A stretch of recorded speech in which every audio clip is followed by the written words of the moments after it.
Hi, we're here with Reese Gauchi today, the Vice President of Sales at C-Level, and he's going to share with us the managed service practice that C-Level offers.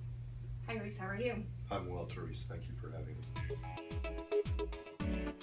Reese, you mentioned staff aug services.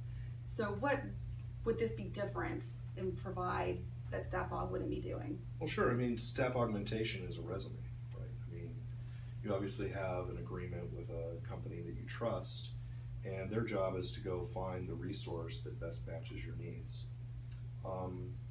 There's an idea in that model, though, that even if on the resume and during the interview process the candidate looks to be a great hire, that there's always going to be a question mark on overall project delivery.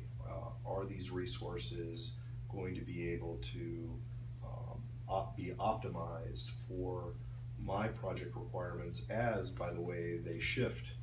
I think one of the most compelling reasons to consider, again, a managed service versus staff augmentation model is that we all know that during many large project SOWs, or statements of work, that your project, your overall deliverables will change, perhaps midway through the project.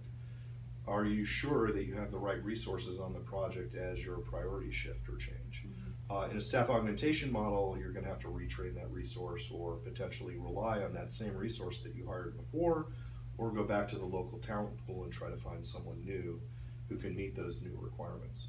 In the managed services model, it's very elastic. I mean, you would add or reduce resources as you would need to in order to meet your overall business outcomes or your project needs.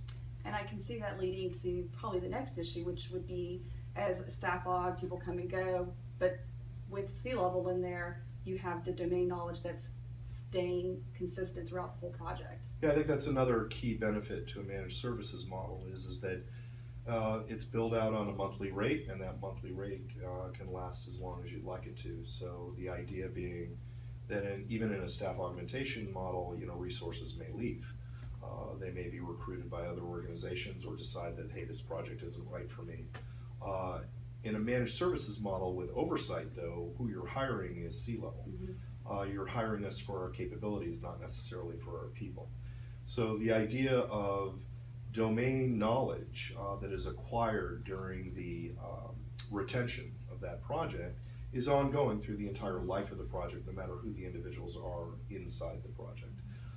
And I think that it's really a very key point to remember for organizations as they consider managed services to procure professional services versus the customary way that they do it today, that what we're trying to do is take all of the risk out of the equation and make sure that, as I mentioned earlier on that center of excellence competency capability, is that what you're retaining expertise for the entire term of the project, where we are in many ways providing you a higher level of predictability of a positive project outcome versus any other model that might be available to you today.